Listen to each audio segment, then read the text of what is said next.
राजा के स्वरूप में प्रभु श्री राम अब अपने दरबार में विराजमान हैं। उनके साथ माता सीता, लक्ष्मण और भक्त हनुमान जी भी दरबार की शोभा बढ़ा रहे हैं। खास बात यह है कि 40 साल पुराने जिस संगमरमर में राम दरबार को तराशा गया है, जलाभिषेक से उसकी चमक साल दर साल बढ़ती रहेगी।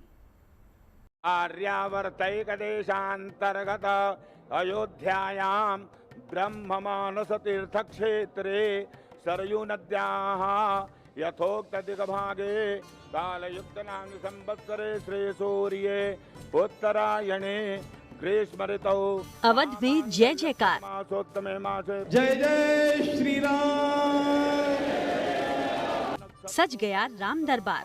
पद दिवस नक्षत्रे विषकुंभयोगे वाणिज्यकरणे मीनस्थिते भव्य मंदिर में विराजे राजा राम। श्री सूर्ये मिथुन स्थिति श्री देवराज गुरु शेषे शुक्रहेषु। ये वो अद्भुत अलौकिक क्षण है जिसका राम भक्तों को सदियों से इंतजार था। लेकिन अब राम जन्मभूमि मंदिर में राम दरबार की प्राण प्रतिष्ठा के साथ ही हजारों करोड़ों भक्तों का सपना पूरा हो गया।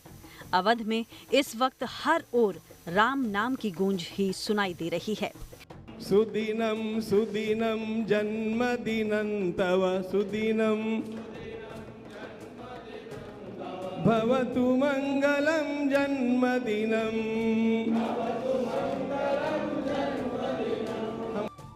राम दरबार की रौनक ही कुछ ऐसी है जिसे देख अवध में एक बार फिर से त्रेता युग का एहसास हो रहा है, जहां राम दरबार में प्रभु श्री राम और माता सीता का अलौकिक स्वरूप विराजमान हो गया है।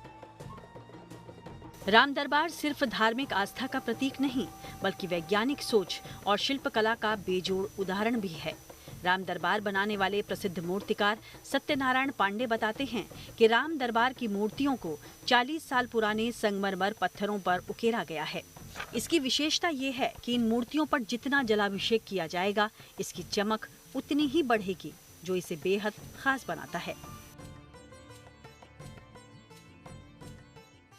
लेकिन पत्थर की विशेषता ये है कि जैसे भगवान बहुत सुंदर थे और सबको मन मुग्ध कर देते थे, ऐसा ही वो पत्थर देखने में है। लेकिन अंदर से पत्थर इतना कड़क है कि जैसे भगवान का धनुष रहता है और उसमें से तीर निकलता है, इस तरह से उसमें टन टन की आवाज़ आती है और उस तरह से वो हार्ड पत्थर है जो हजारों साल तक रहेगा। प्रभु श्री राम, माता सीता समेत चारों भाई बेशकीमती धनुष बाण, गदा, कुंडल, हार और मुकुट धारण किए हुए हैं और राजा राम 7 फीट ऊंचे सिंहासन पर विराजमान हैं। राम दरबार में राम जी के सबसे बड़े भक्त हनुमान जी भी रामकाज में आतुर मुद्रा में नजर आ रहे हैं। कम से कम 25 लोग आर्टिस्ट हैं, क्योंकि राम दरबार है तो ये 5 मूर्तियाँ तो ये हो गई। सीता राम जी तो एक पत्थर में हैं, दोनों बैठे हुए हैं, और लक्ष्मण जी और शत्रुघ्न जी पीछे खड़े हुए हैं चंवर लिए हुए, और भरत जी और हनुमान जी वो बैठे हुए हैं। तो ऐसे ये वो सब अलग अलग शिला में, सीता राम जी एक शिला में हैं। प्रभु श्री राम के बारे में कहा जाता है कि वो बाहर से जितने कोमल और दयालु हैं, राजा के स्वरूप में भी भगवान राम उतने ही करुणामयी है, जिसकी झलक राम दरबार में स्थापित उनके इस स्वरूप में दिख रही है, जो इसे और भी भव्य और दिव्य बना रहा है। सब बोलते हैं करुणा निधि है। जब सबको देखते हैं तो बहुत सुंदरता के हिसाब से ऐसा आँख ऐसा खोल के नहीं देखते, भाव से खुद भी बहुत भाव में रहते हैं, क्योंकि भगवान को हम देखते हैं तो हम भावुक हो जाते हैं, लेकिन भगवान भक्तों को देखते हैं तो हमसे करोड़ गुना भावुकता उनमें आ जाती है और वो वैसे ही भावुक लग रहे हैं उसमें।